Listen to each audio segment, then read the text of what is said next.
পড়ছিলাম প্রণয়ের গুনগুন, কলমে মুন্নি আক্তার প্রিয়া, পর্ব সংখ্যা 10। ছাদে আজ বাতাস অস্বাভাবিক রকমের বেশি। কনকনে ঠান্ডা হাওয়ায় শরীর শিউরে উঠছে, অথচ সেই শীতের মাঝেই প্রণয় একা বসে আছে। মনে হচ্ছে ঠান্ডা থেকেও বেশি কিছু ওকে কাঁপিয়ে দিচ্ছে ওর ভেতরের আগুনটা। পাশে বসে আছে মাছুদ। সে খুব ভালো করেই বুঝতে পারছে গুনগুনের সাথে এমন খারাপ ব্যবহার করে প্রণয় নিজেও ভেতরে ভেতরে ভেঙে পড়েছে। সেই যে সন্ধ্যার পর ছাদে উঠেছিল প্রণয়, এখন ঘড়ির কাঁটা ধীরে ধীরে রাত 11টার দিকে ছুটছে, তবু ওর ওঠার কোনো নাম নেই। মাসুদ এসেছে মিনিট 20 হবে। কয়েকবার কথা বলার চেষ্টা করেছে, কিন্তু প্রণয় যেন পাথর হয়ে আছে। কোনো কথারই কোনো জবাব দিচ্ছে না। সিগারেট ধরিয়েছিল মাসুদ। দুটো টান দিয়ে বিরক্ত হয়ে আধ খাওয়া সিগারেটটা নিভিয়ে ফেলল।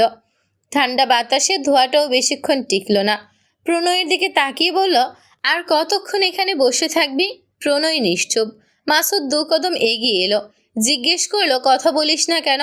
প্রণয় এবার গম্ভীর কণ্ঠে বলল, তুই যা, আমি তো যামই, তোরে সাথে নিয়ে যামো, চল। জোর করিস না, এরকম পাগলামি করার মানে কি? প্রণয় জবাব দিল না। মাসুদ নিজেই বলল, এতই যদি কষ্ট পাবি তাইলে ওর লগে অমন খারাপ ব্যবহার করতে গেলি কেন?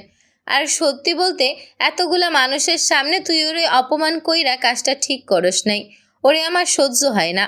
তবুও যখন ওর শুকনো মুখটা দেখলাম, আমার নিজের কাছেই খারাপ লাগতাছিল। হয়তো তোর জন্য কম করে নাই। তুই তাইলে কেমনে পারলি ওরে হার্ট করতে? প্রণয়ের চোখ গরম করে তাকালো মাসুদের দিকে। বসা থেকে উঠে দাঁড়িয়ে মাসুদের কলার ধরে বলল, ওরে আমি অন্য কারোর সাথে সহ্য করতে পারি না। কি করব আমি? ওরে দেখলেই ওই দৃশ্যটা মনে পড়ে যায়, মাথা গরম হয়ে যায় আমার, ঘেন্না লাগে।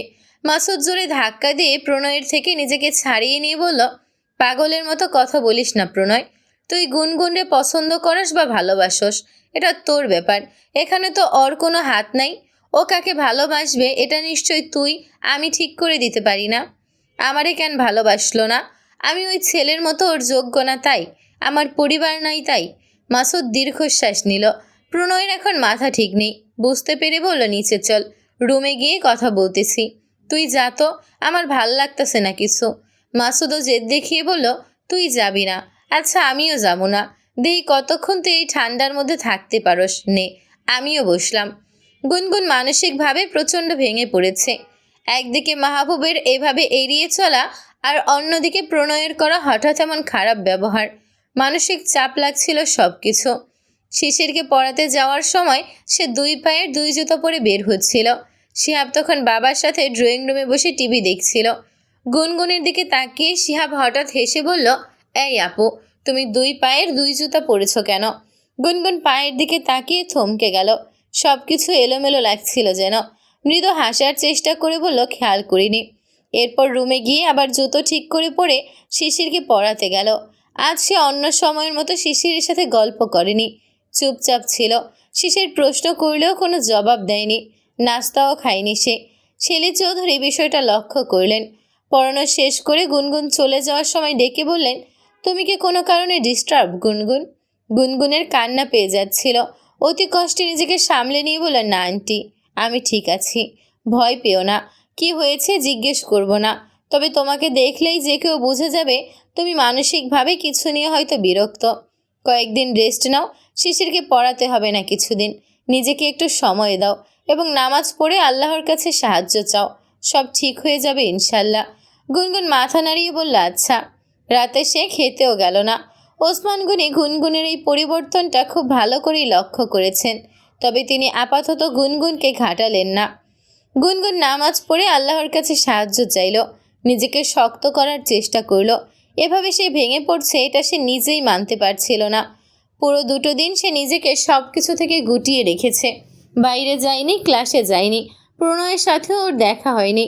কুলসুম বেশ কয়েকবার ফোন করেছিল, গুনগুন কোনো রেসপন্স করেনি। তার মেন্টাল হেলথের এমন অবস্থা যে কারোর সাথে কথা বলারও বিন্দুমাত্র ইচ্ছে নেই এখন। আজ সকালে ঘুম থেকে উঠে দেখে রাধিকা এসেছে। গুনগুন নিভু নিভু দৃষ্টিতে তাকাতেই রাধিকা বলল, ওঠ, আর কত ঘুমাবি? গুনগুন উঠে বসল। জিজ্ঞেস করলো, কখন এসেছিস? বেশিক্ষণ হয়নি, মাত্র এসেছি। তোর ব্যাপারটা তো কিছু বুঝতে পারছি না। কি, নিজেকে এভাবে ঘরবন্দি করে রেখেছিস কেন? এমনি। গুনগুন, এটা কি তুই বলতো, তোকে এভাবে মানায় না। ঠিক হয়ে যাবে সব, চিন্তা করিস না। কল করেছিল? না। মেসেজ? না। মেসেজও না। এই শালার আশা এবার বাদ দে তো। এ পুরো ঢপবাজ, তোর জীবন ঝালাপালা করতে এসেছে, আর কিচ্ছু না। বাদ দেব। মুখে বললে হবে না, ওকে সব জায়গা থেকে ব্লকও করে দিবি।